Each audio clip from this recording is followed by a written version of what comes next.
கோவாவில் அந்த மாதிரி பண்ணியிருக்கிறாங்க. அதில் அது தமிழ்நாடு. இது கோவாவோ அருணாச்சலோ கிடையாது. ஆளே இல்லாமல் ஆட்சி அமைக்கிறதுக்கு. இல்லை பாண்டிச்சேரி கிடையாது. ஒரு 3 நிறந்த நியமன எம்எல்ஏக்களை போட்டுட்டு நாங்கள் தான் அதிகம், எங்களுக்கு தான் கொடுக்கணும் அப்படின்ற மாதிரிலாம் பேசுறதுக்கு பாண்டிச்சேரியில் தமிழ்நாடு இருக்குது. இதெல்லாம் முடியாது. இப்போ என்ன சொல்கிறாங்க கடைசியானா, கூட்டணி ஆட்சின்னு சொல்லி பொதுவாகவே இந்த கூட்டணி இப்போ ஜெல்லாகவே இல்லை. அதிமுக தொண்டர்கள் பாஜக கூட்டணியிலேருந்து அதிமுக வெளியேறது சொன்னப்போ தமிழ்நாடு பூரா பட்டாசு வெடிச்சு இனிப்பு கொடுத்து கொண்டாடினவங்க, ஆட்சியை பிடிச்சது போல. ஆமாம். இப்போ இவங்க திரும்ப சேர்ந்த பிறகு அதுக்கான ஒரு உற்சாகமே இல்லை அந்த கூட்டணியில். தொண்டர்கள் தவிர 2 கட்சியிலுமே தொண்டர்கள் தவிர உற்சாகம் இல்லை. இந்த நிலையில் இப்போ என்ன பண்ணுறாங்க, ஒட்டக்கூத்தன் பாட்டுக்கு ரெட்டத்தாப்பான்ற கதையா கூட்டணி ஆட்சி தான் அப்படின்னு சொல்லிட்டு இருந்தாங்க. அது சொல்கிறதோடு இல்லாமல் இப்போ என்ன சொன்னால், கூட்டணி ஆட்சிக்கு எடப்பாடி ஒத்துக்கலைன்னு சொன்னால் அவரை காலி பண்ணிடுவோன்றதாங்க. தேர்தல் ஆணையம் பாஜக கூட்டணியில் தான் இருக்குது. அதனால் பாஜக என்ன சொல்லுதோ அதை தேர்தல் ஆணையம் செய்யும்.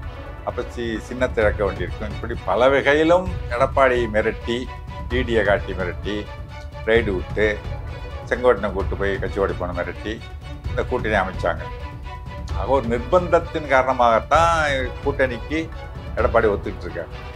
ஆரம்பத்திலேருந்தே ஒன்று சொல்லிட்டு இருக்கேன், இந்த கூட்டணி தேர்தல் வரைக்கும் நீடிக்குமா என்பது சந்தேகம்தான். கூட்டணி வச்சதையே விரும்பலை மக்கள்.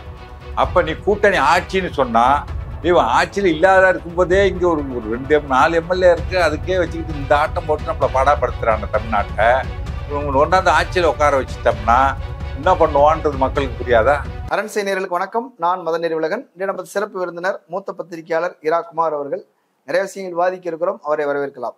ஐயா வணக்கம். வணக்கம். அமித்ஷா அவர்களுடைய தினத்தந்தி பேட்டி பார்த்துருப்பீங்க. அவர் நிறைய விஷயங்களை பற்றி பேசியிருக்கிறார். ஆனால் நான் குறிப்பாக அதிமுக கூட்டணி, என்டிஏ கூட்டணி ஆட்சியை பிடிக்கும் என்பது குறித்து அவர் பேசியிருக்கிறது தான் கேட்கலான்னு நினைக்கிறேன்.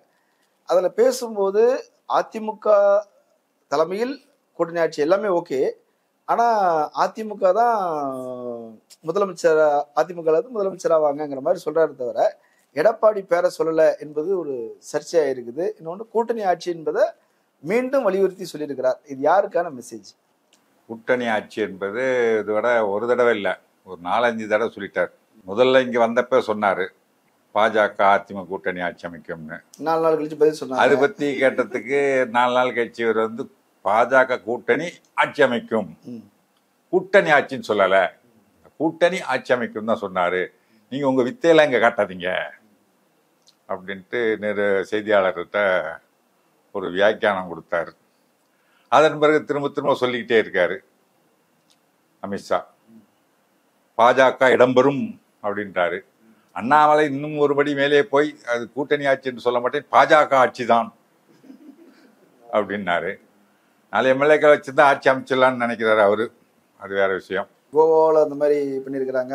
அதில் அது தமிழ்நாடு. இது கோவாவோ அருணாச்சலோ கிடையாது. ஆளே இல்லாமல் ஆட்சி அமைக்கிறதுக்கு. இல்லை பாண்டிச்சேரி கிடையாது. ஒரு 3 நிறந்த நியமன எம்எல்ஏக்களை போட்டுட்டு நாங்கள் தான் அதிகம்,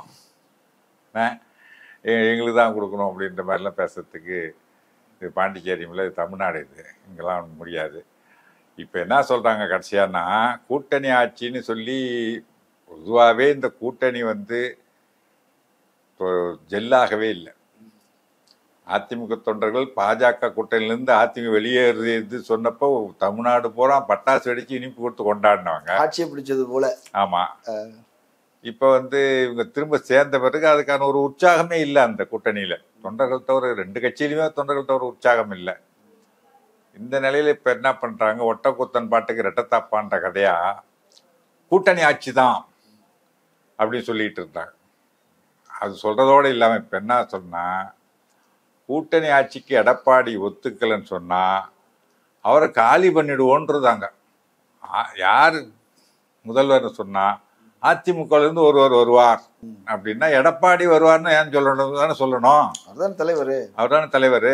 எடப்பாடி வருவார்னு சொல்லாமல் அதிமுகலேருந்து ஒருவர் வருவார் அப்படின்னு சொன்னால், கூட்டணி ஆட்சிக்கு எடப்பாடி ஒத்துக்கிட்டு நாங்கள் சொல்கிறத கேட்டு வந்தீங்கன்னா வா, இல்லையா ஒன்றை காலி பண்ணிவிட்டு வேற ஒரு ஆளை முதல்வராக்கும் அதிமுகலேருந்து. அப்படின்னு மிரட்டுறாங்க. இப்ப எடப்பாடிக்கே இடம் கிடையாது, எடப்பாடியே மிரட்டுறார். நீ கூட்டணி ஆட்சிக்கு வந்தா வா, இல்லைன்னா உன்னை தேர்தலுக்கு இந்த கூட்டணி அறிவிக்கிறது மட்டும் என்ன நடந்துச்சு? எங்கேயோ இருந்த திடீர்னு ஒரு செங்கோட்டையன் சீனியர் லீடர், அவன் இல்லைன்னு சொல்ல, அதிமுக சீனியர் லீடர், எடப்பாடியெல்லாம் விட ரொம்ப சீனியர் லீடர் தான். ஆனால் அவர் ஒரு ஆக்டிவா இல்லை இல்லையா?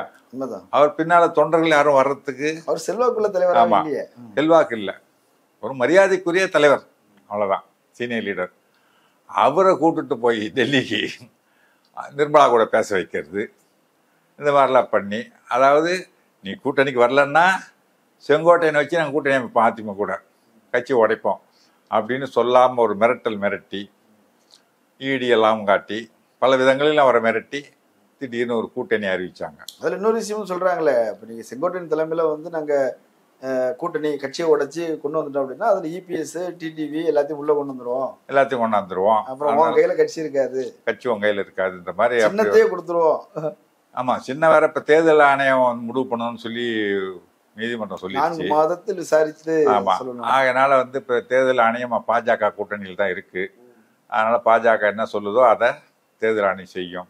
அப்ப சின்னத்தை இழக்க வேண்டியிருக்கும். இப்படி பல வகையிலும் எடப்பாடி மிரட்டி, ஈடியை காட்டி மிரட்டி, ரைடு விட்டு, செங்கோட்டனை கூட்டு போய் கட்சி உடைப்போன மிரட்டி இந்த கூட்டணி அமைச்சாங்க.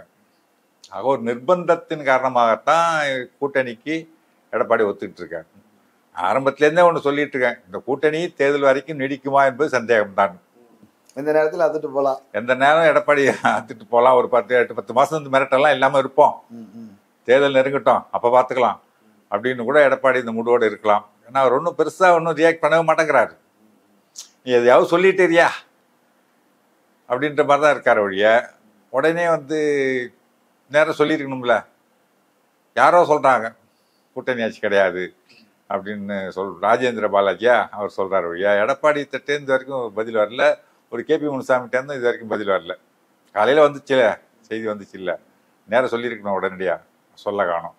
இப்போ என்ன சொல்கிறாங்க, ஏன் சொல்கிறதுக்கு பயப்படுறாங்க, மிரட்டுறாருங்க. கூட்டணி ஆட்சி ஒத்துக்கலன்னு சொன்னால் உன்னை காலி பண்ணிட்டு வேற ஒரு ஆள் அதிமுக முதல்வர் ஆக்கிடுவோம்னு சொல்கிறாங்களா? சரி, இப்போ இதை கூட பின்னாடி பேசிக்கலாம். வெளிப்படையாக பேசணும்னா அதிமுக தொண்டர்கள் மத்தியில், நிர்வாகிகள் மத்தியில் ஒரு சங்கடம் வந்துடும். இதை பின்னாடி ரகசியமாக கூட கடைசி நேரத்தில் முடிவெடுத்துக்கலாம்னு கூட வச்சுக்கலாம்ல. ஓப்பனா பேசிக்கிட்டே இருக்கிறது ஒரு சங்கடம். வேலையே இதுதானே. பிஜேபி வேலை என்ன? எந்த கட்சி கூட்டணி வச்சாலும் கூட்டணி இருக்கிற கட்சியை கபலீகரம் பண்றது, அதை உடைக்கிறது, அதில் ஒருத்தனை காலி பண்ணுறது, வேற ஒருத்தனை தலைவராக கொண்டு வந்து டம்மியாக ஒருத்தனை உட்கார வைக்க தான் சொல்கிறது கேட்குற மாதிரி, இந்த மாதிரி பெரிய அண்ணன் ஆட்டிடியூடுன்றாங்கல்ல, பிக் பிரதர் ஆட்டிடியூட். இந்த அமெரிக்கா என்ன பண்ணிச்சான், ஈராக்குள்ளே பூந்தான், என்னச்சோ கான்னு சொல்லி உள்ளே பூந்தான், சதாம் ஹுசேனை காலி பண்ணிவிட்டு தூக்கில் போட்டுட்டு அவன் சொல்கிறது கேட்குற ஒருத்தர் பொம்மையை அரசியல் உட்கார வச்சுட்டு வருது. அந்த மாதிரி அதிமுகவில் நம்ம சொல்கிற கேட்குற ஒரு பொம்மையை தலைவராக்கணும். நான் சொல்கிறது கேட்டு நீ பொம்மையாயிரு எடப்பாடி பழனிசாமி, அப்படி நீ இருக்க மாட்டேன்னு சொன்னால் உன்னை காலி பண்ணிட்டு வேற ஒரு பொம்மையை கொண்டாந்து உட்கார வச்சிருவோம், நாங்கள் சொல்கிறது கேட்குற பொம்மையை. அதுதான் அந்த மிரட்டல் தான் இன்னைக்கு அதிமுக ஒருவர் வருவார் அப்படின்னு எடப்பாடி சொல்லியிருக்க, இது அமித்ஷா சொல்லியிருக்கிற அர்த்தம் அதுதான் நான் நினைக்கிறேன். சரி, இப்போ தேர்தலை எதிர்கொள்வது அப்படின்னும் போது திமுக ரொம்ப ஆக்டிவாக இருக்குது. அவங்க ஒவ்வொரு நாளும் வேலைகளை செஞ்சுட்டே இருக்கிறாங்க. இப்போ கூட ஓரணியில் திரள்வோம் அப்படின்னு சொல்லி தமிழ்நாடு முழுக்க வீடு விடா போய் ஒவ்வொருத்தட்டையும் ஒவ்வொரு நபர்கிட்டையும் உறுப்பினர் சேர்க்கணும். 10 நிமிஷம் அவங்க சேர்றாங்களோ இல்லையோ ஒரு 10 நிமிஷம் பேசணும் அப்படிங்கிற அளவுக்கு ரொம்ப பெரிய திட்டம். ஒரு 3 மாசத்துக்கு வேலை செய்யற மாதிரி திட்டம் போட்டு அவங்க போயிட்டு இருக்கிறாங்க. இவங்க கிட்ட எதை முன் வச்சு அவங்க தேர்தலை சந்திப்பாங்கிற தெளிவு இல்லை. ஒரு ஒரு இலக்கு இருக்கணும்ல, ஒரு விஷயத்த ஒரு அற்புதமான ஒரு முதல் வாக்குறுதி கொடுத்திருக்காரு நேற்று எடப்பாடி. பாத்தீங்களா என்ன? திமுக ஆட்சியில் இழந்த மாநில உரிமைகளை மீட்போம். சரி, பிஜேபி கூட்டணியில இருந்துகிட்டு. ஆமா, ஏன்னா நீட்டுக்கு ஒப்புதல் கொடுத்தது எடப்பாடி, உதயமின் திட்டத்துக்கு ஒப்புதல் கொடுத்தது எடப்பாடி, ஜிஎஸ்டிக்கு ஒப்புதல் கொடுத்தது எடப்பாடி. இத்தனையும் எதிர்த்தவர் ஜெயலலிதா. ஜெயலலிதா எதெல்லாம் எதிர்த்தாங்களோ அது அத்தனைக்கும் ஒப்புதல் கொடுத்த எடப்பாடி, மாநில உரிமைகளை தாரவாத்து கொடுத்த எடப்பாடி பழனிசாமி இன்னைக்கு திமுக ஆட்சி காலத்தில் இழந்த உரிமைகளை நாங்கள் மீட்போம், இதுதான் முதல் வாக்குறுதி அப்படின்னு சொல்லியிருக்காரு. இதை சொல்லி போய் ஓட்டு கேட்பாரு, மக்கள் சிரிப்பாங்க. ஆனா இவங்க பிஜேபி ஒண்ணு சொல்றாங்கல்ல, திமுக அரசின் தோல்விகளையும் மோடி அரசின் சாதனைகளையும் சொல்லி ஓட்டு கேட்போம்ன்றாங்க. ஒரு விஷயம் சொல்றாங்களுங்க, இவங்க இந்த மாதிரி கூட்டணி ஆட்சின்னு சொல்றது திமுகவுக்கு ரொம்ப சாதகமா அமையும். சரி, பொதுவாவே கூட்டணி ஆட்சின்னா தமிழ்நாட்டு மக்கள் விரும்ப மாட்டாங்க. அது 80லே பார்த்தாச்சு. ஏன்னா 2 கட்சி மேலுமே பெருசா ஒன்றும் மக்களுக்கு கோபம் கிடையாது. மோடி அரசு மீது பாஜக மீது இருக்கிற ஒரு கோபம் காங்கிரஸ் மீது திமுகவில் எந்த காலத்துலயும் அங்க இருந்தது கிடையாது. அதிருப்தி இருக்கலாம். ஆனா இவங்க வந்து இப்போ மத்திய பாஜக வந்து அரசியல் ரீதியாகவும் ஆட்சி ரீதியாகவும் திமுக எவ்வளவு குடைச்சல் கொடுக்கலாமோ கொடுக்கறது மக்கள் பார்த்துக்கிட்டு தான் இருக்காங்க. ஆளுநர் வச்சு குடைச்சல் கொடுக்குறாங்க. கோர்ட்டுக்கு வரைக்கும் போய் 30 நாள்ல ஒப்புதல் கொடுக்கணும்னு சொல்லி தீர்ப்பு வாங்கிட்டு வந்த பிறகு 50 நாள் ஆகி இது வரைக்கும் கலைஞர் பல்கலைக்கழக மசோதாவுக்கு ஒப்புதல் கொடுக்க உட்காந்துட்டு இருக்காரு. யார் சொன்னாலும் கேட்க மாட்டேன், கோர்ட்டே சொன்னாலும் கேட்க மாட்டேன், நான் செய்யறதான் செய்வேன், நான் சட்டித்தனம் பண்ணிக்கிட்டே இருப்பேன்னு ஆளுநர் நீ பண்ணிக்கிட்டே இருன்னு சொல்லி அவங்களும் ஆதரிக்கிறாங்க. இப்படி கோர்ட் வந்து இப்படி ஒரு அவமானமா ஒரு கேள்வி கேட்ட பிறகு இவ்வளவு செருப்பால் அடிச்ச மாதிரி ஒரு தீர்ப்பு கேள்வி கேட்டு தீர்ப்பு கொடுத்த பிறகு அந்த ஆளுநரை மாற்றணும்ல ஒன்றிய அரசு. ஏன் மாத்தாம இருக்கு? எவ்வளவு கேவலப்பட்டாலும் உனக்கு நான் அடிமை சாயம் செஞ்சுட்டு இருக்கிறேன், கேவலத்தை பத்தி கவலைப்படாமன்னு சொல்லி இப்படி ஒரு அடிமை நமக்கு கிடைக்க மாட்டான். இருக்கட்டும், மானம் இழந்து மரியாதை இழந்து சூடு சுரணை இருந்து எல்லாத்தையும் விட்டுட்டு ஒரு நீ சொன்னபடி நான் சேவகம் செய்யறேன், நீ என்னெல்லாம் பண்ண சொல்றியோ எல்லா நியாயத்தையும் நான் பண்ணிட்டு இருக்கிறேன், எத்தனை கேவலப்பட்டாலும் பரவாயில்ல, கோர்ட்ல குட்டு வாங்கினாலும் பரவாயில்ல அப்படின்னு சொல்லக்கூடிய இதை RN ரவியை போல ஒரு ஆள் கிடைக்க மாட்டாங்க. அதனால அவரே இருக்கட்டும் அப்படின்னு வச்சிருக்காங்க. நிதி கொடுக்க மாட்டேங்கிறாங்க. நிதி விஷயமா பேசியிருக்கிறாரு. அதுல திமுக அரசு ஏதோ ஒரு ஒப்பந்தம் போட்டிருக்கிறாங்க, அதில் சைன் பண்ணியிருக்கிறாங்க. இப்போ அதை வந்து நிறைவேற்றல, அதனால பணம் கொடுக்கலங்கிற பதில் சொல்லியிருக்காங்க. பொய்யுங்க, ஒப்பந்தத்தை கையெழுத்தே போடலையே. PMC திட்டத்தை பள்ளிகளுக்கு கையெழுத்தே போட மாட்டேன்ட்டாங்க. இவங்க என்ன கடிதம் அனுப்பிச்சாங்க, நாங்கள் ஒரு குழு அமைச்சிருக்கோம், கையெழுத்து போடுறத பற்றி ஒன்றும் பிரச்சனை இல்லைங்க, ஆனால் அந்த குழு அமைச்சிருக்கோம், அந்த குழுனுடைய பரிந்துரை என்னன்னு பார்த்துட்டு அதன் பிறகுதான் கையெழுத்து போடுறத பற்றி முடிவு பண்ணுவோன்ட்டாங்க. குழு வந்து கையெழுத்து போடலாம், தமிழ்நாட்டுக்கு நம்மளுடைய கல்விக் கொள்கை ஏற்ற மாதிரி தான் இருக்கு அப்படின்னு சொன்னா போட்டிருப்பாங்க. அந்த குழு வந்து இல்லை நமக்கு இதுக்கு சம்மந்தம் இல்லாமல் இருக்கு, நம்முடைய கல்விக் கொள்கைக்கு எதிராக இருக்கு, நம்முடைய இருமொழி கொள்கைக்கு எதிராக இருக்கு அப்படின்னு சொன்னா கையெழுத்து போட மாட்டாங்க. அதைத்தான் கடிதம் தங்களுடைய ஒப்பந்தத்தில் கையெழுத்தே போடலை, இன்னும் போட்டதா போய் சொல்றாரு. இந்த மாதிரி மாநில அரசுக்கு எதிராக அரசியல் ரீதியாகவும் அரசு ரீதியாகவும் பாஜக தொடர்ந்து நமக்கு வஞ்சகம் பண்ணிக்கிட்டே இருக்கிறத மக்கள் உணர்ந்திருக்காங்க. தமிழ்நாட்டு மக்கள் அவங்க இன்னும் அதே கோபத்துல தான் இருக்காங்க. பாஜக எதிரான மனநிலை பெருமளவு தமிழ்நாட்டு மக்கள்கிட்ட இன்னும் இருந்துகிட்டே இருக்கு. ஆனா 18% நாங்கள் எங்க கூட்டணி ஓட்டு வாங்கியிருக்குன்னு சொல்றாங்களா அவங்க போன முறை? அதெல்லாம் சேர்த்தா வருங்க 18%. என்ன ஆனா மீதி 18% வச்சுங்க, மீதி 82% அதான் அதிமுக எதிராக இருக்காங்கல்ல, அதிமுக 20%, பாஜகவுக்கு எதிராக இருக்காங்கல்ல, 82% மக்கள் பாஜக எதிராக இருக்காங்கல்ல, அவங்க சொல்லிட்டு 18 வச்சுப்போம் பாதத்துக்காக, மீதி 82% உங்களுக்கு எதிராக இருக்காங்கல்ல. இல்ல அதைத்தான் சொல்றாங்க, நாங்க அதிமுக கூட்டணி வச்சுட்டோம், இப்ப 20 + 18 38. தேர்தல்ல 8 3 11 ஆகாது, 2 ஆயிடும். அடுத்து விஜய் வரப்போறாருன்னு சொல்றாங்களே, யார் வேணா வரட்டுங்க, விஜய் வந்தா ஒரு தாக்கத்தை. நான் என்ன சொல்றேன், யார் வந்தாலும் சரி, ஒரு விஷயம், பாஜகவுக்கு எதிரான மனநிலை தமிழ்நாட்டில் பெருமளவு இருக்கா இல்லையா? இருக்குல்ல. அதோட கூட்டணி வச்சதையே விரும்பல மக்கள். அப்ப நீ கூட்டணி ஆட்சின்னு சொன்னா, இவன் ஆட்சியில் இல்லாத இருக்கும்போதே இங்க ஒரு 2-4 MLA இருக்கு, அதுக்கே வச்சுக்கிட்டு இந்த ஆட்டம் போட்டு நம்மளை பாடாப்படுத்துறாங்க தமிழ்நாட்டை. இவங்க ஒன்றாந்து ஆட்சியில் உட்கார வச்சுட்டோம்னா என்ன பண்ணுவான்றது மக்களுக்கு புரியாதா? ஓட்டு போடுவாங்களா? நான் தான் சொல்றேன், எதுக்காக எடப்பாடி வெளியில வந்தார்? உங்களால கிடைக்கிற ஓட்டும் கிடைக்க மாட்டாங்குது அப்படின்றது வெளியில வந்தாங்க. ஜெயக்குமார் தெளிவா சொல்றாரு, அவங்க வந்து 18% இருந்து 40,000 ஓட்டு போயிடுச்சுங்கன்றாரு. எனக்கு வர வேண்டிய 40,000 ஓட்டு போயிடுச்சு. எல்லாம் கேட்கறாங்க, தற்காலிகமா நீங்க ஓட்டு போடுங்க, அதுக்கப்புறம் மாத்துக்கலாம் சொன்னா யாரும் போடலை, நம்பி போடலை. நல்லா தோத்துட்டு முடிச்சூடா மன்னனா இருந்தார் ஆயிரத்துல, இப்படி தோத்து விட்டனே, பாஜக தோத்தன்றாரு. இப்ப கூட்டணி வச்ச பிறகு அவர் வெளியிலே வரலையே இது வரைக்கும். ஜெயக்குமார் என்னானாருன்னே தெரியல, அதிமுக இருக்காரா இல்லையானே தெரியல, அரசியல் இருக்க போறாரா இருக்க போட்டாரானே தெரியல. அது வேற பக்கம், அது ஒரு பக்கம் போட்டோம்.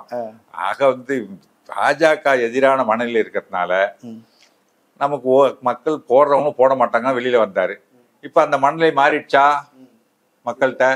அப்படிதானே இருக்கு. அப்புறம் போய் அது கூட கூட்டணி வச்சா ஏற்கனவே போட்ட ஓட்டும் போட மாட்டாங்க. திமுக வந்து தொகுதி மறுவரை அப்படின்றத வந்து ஒரு தேவையில்லாத ஒரு பிரச்சனை எடுத்துட்டு இருக்கிறாங்க. ஏதாவது சட்டப்பூர்வமான ஒரு முடிவுகள் வந்திருக்குதா, ஏதாவது அறிவிப்புகள் வந்திருக்குதா? எதுவுமே இல்லை. ஏன் தேவையில்லாம இதை வந்து கிண்டிக்கிட்டு இருக்கிறாங்க? அவங்க தங்களுடைய தோல்வியை மறைக்கிறதுக்கு இந்த மாதிரி பழி போடுறாங்கன்னு சொல்றாங்க. எங்க தோல்வி, எந்த தோல்வியை மறைக்கிறதுக்கு? சொல்றாரு. தொடர்ந்து வெற்றி பெற்றுக்கிட்டே இருக்க திமுக. தொடர்ந்து 3 தேர்தல் வெற்றி பெற்று 4வது தேர்தல் வெற்றிக்கு நோக்கி போயிட்டு இருக்கு. எங்க தோல்வி? அதாவது மக்கள் தொகை அடிப்படையில் பிரிக்கணும் தான் ஏற்கனவே சொல்லியிருக்கு. மக்கள் தொகை அடிப்படையில் தொகுதி மறுசீரமைப்பு பண்ணுவாங்க. அப்ப என்ன ஆகும்? நம்ம வந்து மக்கள் தொகையை கட்டுப்படுத்தியிருக்கோம். ஊபியில மக்கள் தொகை கட்டுப்படுத்தவே இல்லை. ஊபி, பீகார் போன்ற மாநிலங்கள்ல நம்ம குடும்ப கட்டுப்பாடு தான் சரியா வந்து இம்ப்ளிமெண்ட் பண்ணி அதை வெற்றி கண்டிருக்கோம். மக்கள் தொகை கட்டுப்படுத்தியிருக்கோம். அதனால் வளர்ச்சி பெற்றிருக்கோம். அங்கே வந்து மக்கள் தொகை கட்டுப்படுத்தவே இல்லை. அப்போ என்ன ஆகும்? மக்கள் தொகை அடிப்படையில்னு சொன்னால் இப்போ ஒரு 10 லட்சம் பேருக்கு ஒரு மக்களவை தொகுதின்னு வச்சுக்கோங்க. அங்கே 20 கோடி பேர் இருக்கான். எத்தனை வரும்? 80 இருக்குது, 140க்கு போயிடும். நம்மளது 39 இருக்கிறது 32க்கு போயிடும். அப்போ நம்மளுடைய பிரதிநிதித்துவம் குறையுது இல்லை? அதைத்தான் என்ன சொல்கிறாங்க, இப்போ நமக்கு 7.17% இருக்கு மொத்த மக்கள் எம்பிக்கள் எண்ணிக்கையில். அதே அளவு எண்ணிக்கை திரும்ப வரணும். இப்படி அவங்க சொல்றாங்க. இதை ஒரு பிரச்சனையாக மாற்றும் போது வட இந்தியாக்கள்ல இது அவங்களுக்கு சாதகமான ஒன்று உருவாக்குது. இப்போ பீகார் தேர்தலில் இந்த பிரச்சனையை கையில் எடுத்திருக்கிறாங்க. மக்கள் தொகை அடிப்படையில் நமக்கு வந்து சீட் வந்ததுன்னா நிறையா வரும். அப்போ அதன் மூலம் நமக்கான நிறைய அமைச்சர்கள் கிடைப்பாங்க, நிறைய நிதி கிடைக்கும். இதை தடுத்து வச்சுட்டு இருக்கிறாங்க இவங்க கூட்டணியில் இருக்கக்கூடிய கட்சி. திமுக வந்து அதை பிரச்சனை பண்ணிட்டு இருக்குது. இதை செஞ்சிருந்தாங்கன்னா உத்தரப்பிரதேசம், பீகார், மத்திய பிரதேசம்லாம் இன்னும் செழிப்பாயிரும். இதை வந்து 25 வருஷமா முடக்கி வச்சிருக்கிறாங்க. அப்படி அங்க பேசுறாங்களே. இவ்வளவு காலமா பணம் கொடுத்து நமக்கு 1 ரூபா கொடுத்தா 29 காசு கொடுக்குறாங்க. 1 ரூபாய்க்கு 2 ரூபா 72 காசு கொடுக்குறாங்க. ஊப்பிக்கு என்ன செழிச்சு போச்சு? ஒன்று சொல்றேன் கேளுங்க, சமூக மாற்றம் ஏற்படாமல் பொருளாதார வளர்ச்சி அடையவே முடியாது. படின்னு படிக்க வச்சுதான் இன்னைக்கு நம்ம தமிழ்நாடு இந்த அளவுக்கு வளர்ந்து வந்திருக்கு. அங்க பெண்களை படிக்க கூடாதுன்றான், யாருமே படிக்காதன்றான். கீழ்சாதிகாரம் படிக்காது, நீ குலத்தொழில் செய்யப்போ, விஸ்வகர்மா திட்டத்தில் 1.5 லட்சம் 2 லட்சம் கடன் கொடுக்குறேன், வாங்கிட்டு போய் அப்படின்னா இப்படி பண்ணா இப்போ இங்கேருந்து வளரும்? நீங்கள் கொடுத்துக்கிட்டே இருக்கீங்க, அங்கே வளரவே இல்லை. ஆனால் எங்கள் பணத்தை பிடிச்சி அங்கே கொடுத்துட்டே இருக்கிறீங்க, எங்கே வளரும்? அந்த மக்களை முட்டாளாக்கி அப்படியே வச்சிருக்க வரைக்கும் நம்ம ஓட்டு விடும் அப்படி தான் வச்சிட்டு இருக்காங்க. அதனால் அங்கே வந்து அவங்களுக்கு சாதகமாக ஆகுதுன்றதுனால நம்ம இங்கே நம்மளோட உரிமைகளை விட்டு கொடுக்க முடியுமா? ஓகே, இப்போ நிதி விஷயத்த நம்ம தொடர்ந்து பேசுகிறோம். நிதி தரலன்னு பேசுகிறோம். ஆனால் அவர் என்ன சொல்கிறாரு, எய்ம்ஸ் மருத்துவமனை ஏன் கொண்டு வரல அப்படின்னு சொல்லும்போது அவர் பதிலுக்கு சொல்கிறார். என்ன சொல்கிறாரு, நாங்கள் வந்து மதுரை டு தூத்துக்குடி ரயில் அமைக்கிறதுக்கு எங்களுக்கு வந்து எவ்வளோ 870 ஏக்கர் நிலம் வேணும், கைப்பற்றி கொடுங்கன்னு நாங்கள் கேட்டோம். 74 ஏக்கர் மட்டும்தான் கைப்பற்றி கொடுத்துருக்குறாங்க. இந்த லட்சணத்தில் இருந்தாலும் நாங்கள் எப்படி வந்து அந்த திட்டங்களை நடைமுறைப்படுத்த முடியும்? நிதி தரல நாங்கள் நிறைய நிதி ஒதுக்குறோம், நீங்க வந்து அதுக்குரிய நிலங்களை வந்து கைப்பற்றி தரதில்லை அப்படின்றதுனால அது முடங்கி கிடக்குது. ஏன்டா சாப்பாடு போடலன்னா சட்டைக்கு ஏன்டா துணி வாங்கி கொடுக்கலன்னா? எய்ம்ஸுக்கு இடம் வாங்கி கொடுத்தாச்சு இல்லை? எப்போ பண்ணீங்க? 2019க்கு முன்னாடி அடிக்கல் நாட்டினீங்கல்ல. அது ஜப்பான்ல இருந்து நாங்கள் கடன் கேட்டிருக்கோம், லேட் ஆகுதுன்னு. 2000 கோடிக்கு வந்து ஜப்பான் கடன் கொடுத்தா முடிக்கணுமா கேட்குறேன். அது கூட வைக்கல வச்சு ஒன்றிய அரசுக்கு ஒரு 2000 கோடி ஒதுக்க முடியாதா?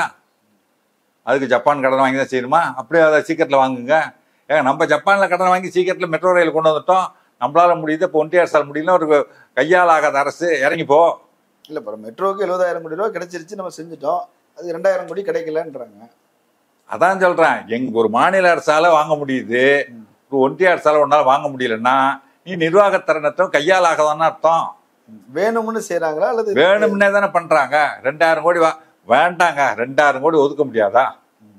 ஒன்றிய அரசுல நிதியில் ஒதுக்க முடியாதா? இல்ல, மற்ற இடங்களுக்குலாம் ஒதுக்கி இருக்கிறோம், இங்க தான் கடன் கேட்டுக்கிறோம். மற்ற இடங்களெல்லாம் வந்து ஒன்றிய அரசு நிதியில தான் கட்டி திறந்துட்டீங்கல்ல 5 இடத்துல. இதுக்கு மட்டும் என்ன ஜப்பான்ல இருந்து கடன் வரணும்? அப்படியே அதிகாச்சும் சீக்கிரத்தில் வாங்கு. இதான் ஒன்று செய்யணும்ல. இன்னைக்கு வரைக்கும் என்ன நடந்திருக்கு? அதை வந்து கிராஃபிக்ஸ் பண்ணி ஒரு வீடியோ தானே வந்திருக்கு வெளியில. கட்டணம் வரலையா? கட்டணத்தை வீடியோ எடுத்து போடுங்கய்யா, வரலையா? கட்டணம் இருப்பது போல கிராபிக்ஸ்.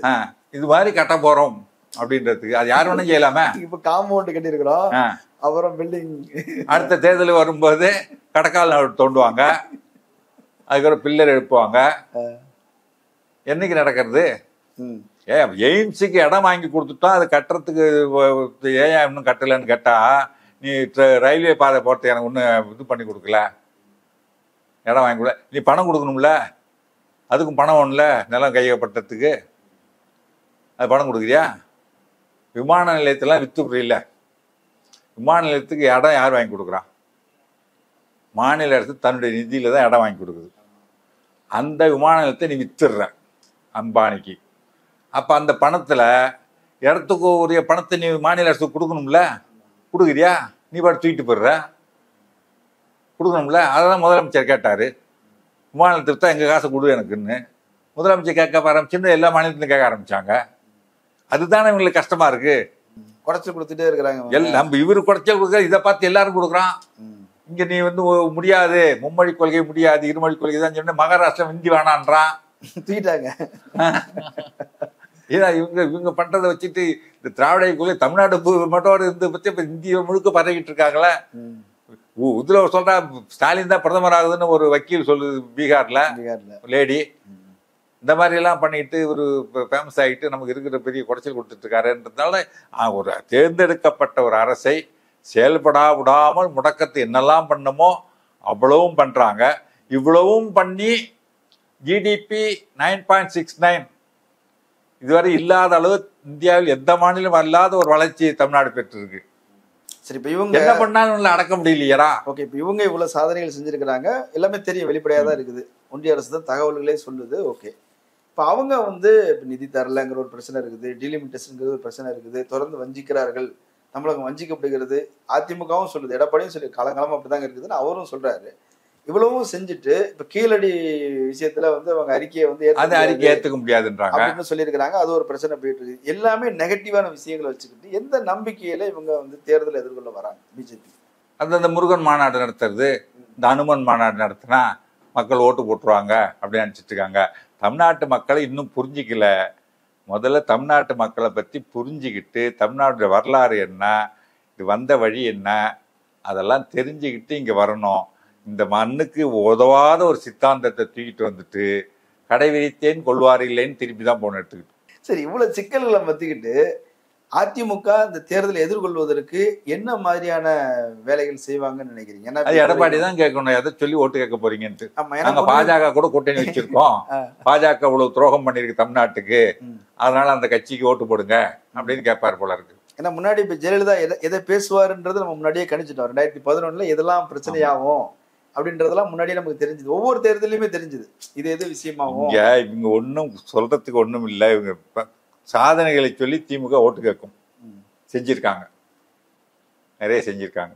விடியல் பயணம் திட்டம் வந்தாங்க, 3 ரூபா லிட்டருக்கு பாலுக்கு விலையை குறைச்சாங்க, பெட்ரோலுக்கு ஒரு 3 ரூபாயை குறைச்சாங்க, விடியல் பயணத்தை இது பண்ணாங்க. இப்போ மகளிர் உரிமையத்தை கொடுக்கவே முடியாது, பொய் வாக்குறுதி நடக்கவே நடக்காது, சாத்தியமே இல்லைன்னாங்க, கொடுத்துட்டாங்க. இன்னும் மகாராஷ்டிராவில் கொடுத்துட்டு எண்ணிக்கையை குறைச்சிட்டான், ரூபாயை குறைச்சிட்டான். இங்கே தொடர்ந்து கொடுத்துட்டு இருக்காங்க. தமிழ் புதல்வன் திட்டம், புதுமை பெண் திட்டம், காலை உணவு திட்டம், எல்லா மக்கள்கிட்ட நல்ல வரவேற்பு இருக்கு. அதுவும் இன்னும் சொல்லப்போனால் அந்த மகளிர் வாக்குகள் பூரா முதல்ல ஒரு காலத்தை பார்த்தா எம்ஜிஆருக்கு விழுந்துட்டு இருந்தது மாதிரி நம்ம வந்து ஸ்டாலினுக்குன்னு மகளிர் வாக்கு பூரா அந்த பக்கம் திரும்பிடுச்சு. அந்த அளவுக்கு நல்லா ஸ்ட்ராங்காக இருக்காங்க. போயிட்டு மக்கள்கிட்ட செஞ்சதை போய் சொன்னால் போதும், போய் சொல்லுங்க அப்படின்னு முடிக்கி விட்டாரு. இப்போ வீடு வீடா போய் நீங்கள் சொல்ற மாதிரி 10 நிமிஷம் பேசுறாங்க, என்ன செஞ்சிருக்கோன்ட்டு. பார்த்தீங்கன்னா திருப்பூர்ல என்ன உற்சாகமான வரவேற்பு. வேலை செய்யற நல்ல வேலை. அதாவது கூட்டுட்டு வந்த கூட்டம்லாம் இந்த அளவுக்கு உற்சாகமா இருக்காது. அவ்வளவு உற்சாகமா மக்கள் வந்து வரவேற்பு கொடுக்குறாங்க முதலமைச்சருக்கு. அதனால அதை இவங்க இதை சொல்லி கேட்பாங்க. எடப்பாடி என்ன சொல்லி கேட்பாரு? உரிமையை மீட்போம்ன்றாரு. திமுக ஆட்சியில் பறிபோன உரிமைகளை மீட்போம். பறி கொடுத்ததே நீதான் ஐயா, நீ என்ன உரிமையை மீட்க போற நீ போய்? சரி, விஜயும் சீமானும் உள்ள வந்துட்டாங்கன்னா இது இன்னும் பலமாயிரும். அப்புறம் மிச்சம் மீது இருக்கிற சின்ன சின்ன இதெல்லாம் சேர்ந்துருச்சு, ஊடகங்கள் அதெல்லாம் சப்போர்ட் பண்ணும், எல்லாமே மாத்த முடியும். இந்த தவளை இதுல போட்டு ஜார்ல வச்சுட்டா ஒரு தவளை மேல ஏறி வச்சுங்க, இன்னொரு தவளை எடுத்துக்கே விட்டுடும். அந்த மாதிரி தான் இந்த கூட்டணி இருக்கும். சீமானால வந்து ஒரே மாதிரி பேசிட்டு இருக்க முடியுங்களா? ஒரு இடத்துல இருக்க முடியுமா சொல்லுங்க? பிஜேபியும் அதிமுகவுமே ஒன்னா இருக்க முடியல. ஒரு நாளைக்கு ஒன்று பேசுறாங்க, கூட்டணின்றாங்க. இன்னைக்கு வந்து எடப்பாடி மிரட்டுறாரு, நீ நான் சொல்றதை கேட்கலன்னா உன்னை கைட்டு விட்டு வேற ஆளை முதல்வர் ஆகிவிடும் அதிமுகலேருந்து அப்படின்னு மிரட்டுறாரு. மிரட்டி ஒரு கூட்டணி அமைச்சா அதுக்கு எந்த அளவு மக்கள்கிட்ட வரவேற்பு இருக்கும்? வெளிப்படையான மிரட்டல் தானே இது. அதிமுகலேருந்து ஒருவர் முதல்வராக வருவார்னு சொன்னா என்ன அர்த்தம்? ஏன் எடப்பாடி பேர சொல்ல? எடப்பாடி கூட்டணி ஆட்சிக்கு ஒத்துக்கலைன்னா எடப்பாடியை கைட்டு விட்டு வேற ஒருத்தரை கொண்டு வருவோம். முன்னாடி செங்கோட்டையை காப்பிட்டு அப்படிதான் கட்சி உடச்சோன்னு மிரட்டி தானே கூட்டணி வச்சாங்க. இந்த மாதிரி மிரட்டி ஒரு கூட்டணி வச்சா மக்கள் இந்த கூட்டணி ஓட்டு போடுவாங்களா? இல்லை அதிமுக தானே போடுவானா? எப்படி போடுவாங்க சொல்லுங்க? பிஜேபி இருக்கிற இடத்துல அதிமுக ஓட்டு போடுவானா? சரி, விஜய் வந்தாருன்னு ஒரு விஜய் தான் கிட்டத்தட்ட கூட்டணி அலையிற அப்படியே எல்லார்ட்டையும் பேசிக்கிட்டே இருக்கு. விஜய் என்ன பண்ணுவார்? இப்போ என்னுடைய சித்தாந்த எதிரி பாஜகன்னு சொல்லிவிட்டாரு, அது கூட போய் கூட்டணி நிற்பாரா? சொல்லுங்க. சரி, பிஜேபி அதிமுக கூட்டணி ஆயிடுச்சு, விஜய் எங்க போவாரு? சித்தாந்த எதிரி கூட போய் கூட்டணி நிற்பாரா? அரசியல் எதிரி திமுக, சித்தாந்த எதிரி பாஜகன்னு சொல்லிட்டாரு. அமித்ஷா சொல்றாரு விஜய் வருவாருன்னு சொல்றாரு. அவரு சொல்றாரு. அவர் போற போக்குல பார்த்தா திமுக எங்க கூட்டணி வரும் கூட சொல்லுவாரு. அவரு திமுக கூட்டணி இருக்கிற கட்சியெல்லாம் எங்க கிட்ட வரப்போகுதுன்னு சொல்லிட்டு இருந்தாங்களா எவ்வளவு காலம்? போன எலெக்ஷன் முன்னாடி சொன்னாங்க, இப்ப கூட சொல்றாங்க திமுக கூட்டணி உடையும் வரும். வைகோ வெளியே வர போறாரு, அவர் வர போறாரு, இவர் வர போறாருன்னு சொல்லிட்டு அது வைகோ தீர்மானமே நிறைவேற்றிட்டாரு. முந்தா நாள் தான் தீர்மானம் நிறைவேற்றிருக்காரு, திமுக கூட்டணி வெற்றி பெற பாடுபடுவோம்ட்டு அவங்க செயற்குழுல. அப்ப எங்கேருந்து வருவாரு? பரவரு தீர்மானம் நிறைவேற்றாரு செயற்குழுல. இவங்க சொல்லிட்டே இருப்பாங்க, அவங்க வருவாங்க இவங்க வருவாங்க சொல்லிட்டே இருக்க வேண்டியதுதான். இப்ப விஜய் சித்தாந்த எதிரி கூட போய் கூட்டணி வச்சா விஜய் என்ன ஆவாரு? அவர் காலியாயிடுவார்ல, அதோட முடிஞ்சாரு, அதோட முடிஞ்சு விடுவாரு. யாரு கூட கூட்டணி வச்சா அவர் தோல்வி முடிஞ்சிருன்னு வச்சுக்கோங்க. எப்படிதான் 26 நடிக்க போறவர் தான் அவரு. திரும்பவும் கதை கேட்டுட்டு இருக்கிறாரா? அத கேட்க பெரிய காமெடி என்னன்னா, தொடர்ந்து நடிப்பீங்களா இல்ல அரசியல்ல இருப்பீங்களா என்னன்னு கேட்டா 26 தேர்தல் முடிவுக்கு அப்புறம் தாங்க முடிவு பண்ணுவேன்றாரு அவரு. இவரை நம்பி மக்கள் ஓட்டு விடுவாங்களா? அப்போ வெற்றி பெற்று முதல்வர் ஆனா நடிக்க மாட்டேன், முதல்வர் ஆனா திரும்ப நடிக்க விடுவார். அதனாலதான் திரைத்துறையில பாருங்க யாருமே வந்து பேசாம இருக்காங்க பாருங்க. விஜய்க்கு எதிராகவும் யாரும் பேசுறது இல்லை, ஆதரவும் யாரும் பேசுறது இல்லை. விஜய் சேதுபதி தவிர வேற யாரும் பேசுறது கிடையாது. அவரு நேரடியா விஜய்னு சொல்ல பொதுவாக சொல்றாரு. என்ன ஏன் நான் திரும்ப நடிக்க வருவாரு, நம்மளை பாட்டை எது கூப்பிடணும், அதுக்கு எது கூப்பிடுவாங்க, நம்ம அதை ஏன் கருத்து பண்ண முடியல, இப்ப நம்ம பேசாம இருப்போம் அப்படின்ட்டு பேசாம இருக்கிறாங்க. ஆதரிக்கவும் வேண்டாம், எதுக்கும் வேண்டாம், கம்முன்னு இருப்போம் அப்படின்ட்டு பேசாம இருக்காங்கன்னா திரும்ப விஜய் நடிக்க வருவாருன்னு அவங்களுக்கு எல்லாம் நம்பிக்கை இருக்கு. இந்த சூழல்ங்கிறது திமுகவுக்கு பெரிய வாய்ப்பா மாறும் 2020. மிகப்பெரிய அதுதான் இந்த பாஜக இந்த மாதிரி எந்த அளவுக்கு அதிமுக மிரட்டிக்கிட்டே இருக்கோ, மிரட்ட திமுகவுக்கு சாதகமான சூழல் அமையுது. ஆனாலும் ஒரு வருத்தம் என்னன்னா, பாஜக இப்படியே மிரட்டி குனிஞ்சுக்கிட்டே இருந்துச்சுன்னா அதிமுக இல்லாமல் போயிடும். அதுதான் இப்ப வந்து அந்த உண்மையான திராவிட இயக்க உணர்வு உடையவன் பூரா திமுக பக்கம் வந்துருவான். அதிமுகவில் இப்ப பேசிக்கிட்டு இருக்கிறாங்களாமே. ஆமா, இல்ல நீங்க 2ஆம் கட்ட தலைவர் 3ஆம் கட்ட தலைவர் விடுங்க, தொண்டன் வந்துருவான், தொண்டனே வந்துருவான். ஓட்டர்ஸும் ஒரு பிரிவு வந்துருச்சு. ஆமா, அவங்களுக்கு கலைஞர் மேல இருந்த கோபம் வந்து ஸ்டாலின் மேல இல்ல. கலைஞர் தான் எதிரியா பார்த்தாங்க எம்ஜிஆருக்கு, ஸ்டாலின் எதிராக பார்க்கல. அதனால இங்க வந்துருவாங்க. அவரும் வந்து இப்ப ஏன் கட்சி பாகுபாடு இல்லாம எல்லாருக்கும் தான் கலைஞர் உரிமை கொடுத்துட்டு இருக்காங்க. கட்சி பாகுபாடு இல்லாம எல்லா பெண்கள் படிக்க வந்தாலும் 1000 ரூபாய் கொடுக்குறாங்க. தமிழ் புத்தகத்துல எந்த பாகுபாடும் இல்லை, ஜாதி கூட பார்க்கல ஒன்றும் சொல்லப்போனா. அண்ணாமலை வரும்போது சொன்னார்ல, பிராமணர்களை கிரஷ் பண்ணி வைக்கிறது. என்ன ஐயா கிரஷ் பண்ணி வைக்கிறது? எந்த பத்திரம் ஏதாவது ஒரு ஆதாரம் சொல்லு. பிராமணர்களை திமுக அரசு கிரஷ் பண்ணி நசுக்கி வைக்குதுன்றதுக்கு இந்த 3 ரூபா குறைச்சது பிராமணர்களுக்கெல்லாம் கிடையாது, பாலுக்கு குறைவு இல்லை. பஸ்ல ஏத்தலையா? விடியல் பயணத்துல பெண்களை என்ன பிராமண பெண்ணா ஏத்த மாட்டேன்னு சொல்றாங்களா? இல்ல முதல் தலைமுறை பட்டதாரிகளுக்கு 20,000 ஃபீஸ் கட்டுறாங்களே, அது பிராமணர்களுக்கு இல்லைன்னு சொல்றாங்களா? இல்ல புதுமை பெண் திட்டத்துல என்ன அதுல வந்துட்டு அரசு பள்ளியில படிச்சுட்டு அரசு உதவி பெறும் பள்ளியில் படிச்சுட்டு வர்ற பெண்கள் பிராமண பெண்களுக்கு கிடையாதுன்னு சொல்றாங்களா? புதுமை தமிழ் புதுமை திட்டத்துல பிராமண பையனுக்கு கிடையாது மாசம் 1000 ரூபான்னு சொல்றாங்களா? இல்லையே, எல்லாருக்கும் தானே கொடுக்குறாங்க, எந்த பாகுபாடும் இல்லை. ஒரே கண்டிஷன் ஏழையா இருக்கும். ஏன்னா அரசு பள்ளியில படிக்கிறோம், முடிஞ்சாலும் ஏழைகளை அரசு பள்ளியில படிப்பாங்க, அதுக்காக அதை வரையா வச்சிருக்காங்க. டான் பாஸ்கோவில் படிச்சவங்களாம் கொடுக்க முடியுமா? உள்ள போறதுக்கு ஒரு ஸ்டேட்டஸ் வேணும்ல, எக்கனாமிக் ஸ்டேட்டஸ் வேணும். அதுதான் வேணாம்னு சொல்லிட்டு இது கொடுக்குறாங்க. அதில் இது பெண்கள் வந்து வசதியாக பூ கட்டுற பெண்களோ வீட்டு வேலை செய்கிற பெண்கள், நான் பூ கட்ட மாட்டேன், ரோட்டில் இருந்து யாரும் பண்ண மாட்டேன் அப்படின்னா அப்புறம் எப்படி கிடைக்கும் உங்களுக்கு?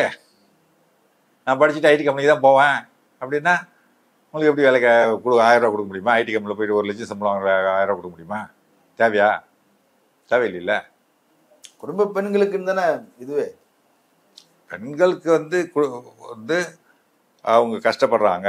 அவங்க வந்து ஒரு ஆண்களை டிபெண்ட் பண்ணி இருக்கக்கூடாது. ஒரு ஆணாதிக்கத்திலேருந்து ஒரு கிடைக்கக்கூடிய ஒரு பொருளாதார சுதந்திரம் கிடைக்கும்.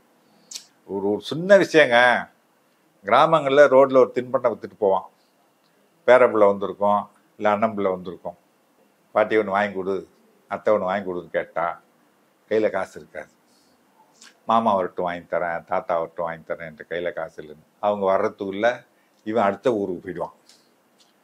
அப்போ நம்ம வீட்டுக்கு வந்த ஒரு பேரப்பிள்ளைக்கு, அண்ணன் தம்பி பிள்ளைக்கு தின்பண்டவனை கேட்டது வாங்கி தர முடியலையேன்றது எவ்வளோ பெரிய வலி தெரியுங்களா அந்த பெண்ணுக்கு? இன்னைக்கு கையில் காசு இருக்கு, வாங்கி கொடுக்குறாங்க. அந்த வலியை தொடச்சதுதான். அந்த 1000 ரூபாய் பெருசு இல்ல, அந்த வலியை தொடச்சிருக்காரு பாருங்க. பிரஷர் மாத்திரை அந்த மாதிரி இருக்கு. அது ஒண்ணு அவங்களுக்கு வேண்டிய வந்து செஞ்சுக்கிறாங்க. வாங்கிக்கிறாங்க. ஒன்றும் கிடையாது. ஒரு விசேஷத்துக்கு போயிருந்தாங்க, வீட்டில் ஒரு விழா நடக்குது. வர்றவங்களுக்கு அதை ஒரு கிஃப்ட் கொடுத்து அனுப்புவாங்கல்ல, ஸ்டாலின் மண்டல வாங்கிட்டேன்றாங்க. பையன் எல்லாம் செலவு முடியாதுன்னா ஸ்டாலின் மன்ன இருக்கு, நான் வாங்கிக்கிறேன், வாங்கி எல்லாருக்கும் கொடுத்துட்டேன் அவர் மகிழ்ச்சியா சொல்றாங்க. அந்த அளவுக்கு வந்து பெண்களுக்கு ஒரு பொருளாதார சுதந்திரத்தை கொடுத்துருக்கு. நம்ம இங்கே உட்காந்துக்கிட்டு ஒரு ராத்திரிக்கு 10,000 ரூபாய்க்கு தண்ணி அடிக்கிறவனுக்கு 1000 ரூபாய் பெரிய காசாக தெரியாது. ஆனால் கிராமங்களை பொறுத்த வரைக்கும், ஏழை மக்களை பொறுத்த, சென்னையிலே கூட 1000 ரூபா ஒரு பெரிய காசு தான் ஏழை மக்களுக்கு, குடிசை வாழ் மக்களுக்கு. அதனால பெரிய காசு தான். ஆமா, மாசம் கடைசி வரும்போது தெரியும்ல, தெரியும். ஒரு 500க்கும் 1000க்கும் அல்லாடுவாங்கல்ல. அதனால அந்த 1000 ரூபான்றது பெரிய காசு, ஒரு பெரிய இது. அது ஒரு பொருளாதார சுதந்திரத்தை கொடுத்துருக்குது. அதுவும் இன்னும் சொல்லப்போனா பொங்கல் வந்ததுன்னா 10ஆம் தேதியே வந்துடுது. தீபாவளி வருதுன்னா தீபாவளிக்கு முன்னாடியே வந்துடுது. ஒருவேளை 12ஆம் தேதி 11ஆம் தீபாவளி வருதுன்னா முதல்ல போட்டுடுறாங்க. தீபாவளிக்கு ஒரு வாரம் 10 நாள் முன்னாடி பணத்தை போட்டுடுறாங்க. அவங்க இப்போ பண்டிகை சிறப்பாக கொண்டாடப்பட்டோம் அப்படின்னு சொல்லிட்டு 15ஆம் தேதி தானே டான்னு பணம் வந்து விழுந்துருதுங்க அக்கௌண்ட்டில்.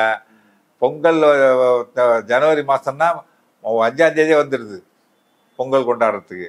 இந்த மாதிரி வந்து பார்த்து எந்த நேரத்தில் எதை எப்படி செய்யணும்னு பார்த்து செய்யக்கூடிய ஒரு முதல்வர் இருக்கும்போது மக்கள் மகிழ்ச்சியாக இருக்காங்க. மகளிர்லாம் நீங்கள் வந்து எதை கேள்வி ஓட்டு கேட்பீங்க அங்கே போய்? ஓகே, நிறைய தகவல்கள் சொல்லியிருக்கிறீங்க, மக்களுக்கு பயனுள்ளதாக இருக்கும்னு நினைக்கிறேன். கலந்து கொண்டு கருத்துக்களை பகிர்ந்தமைக்கு நன்றி. நன்றி, வணக்கம். நேரிலே மற்றொரு விருந்தினோடு மீண்டும் சந்திக்கலாம். நன்றி. அரண்சை நண்பர்களுக்கு வணக்கம். அரண்சை ஊடகம் சுயேட்சையாக இயங்குவதற்காகவே உருவாக்கப்பட்டது. நாம் செய்கிற வேலை உண்மையிலேயே மக்களுக்காக செய்கிறோம் என்பதை நீங்கள் நம்பினால், வாய்ப்பு இருந்தால் இந்த ரேசர் பே QR கோடுக்குள்ளே நீங்கள் வந்து அதை ஸ்கேன் பண்ணி எங்களுக்கு உங்களால் இயன்றதை, விருப்பம் இருந்தால் ஆதரவு தெரிவிக்கலாம்.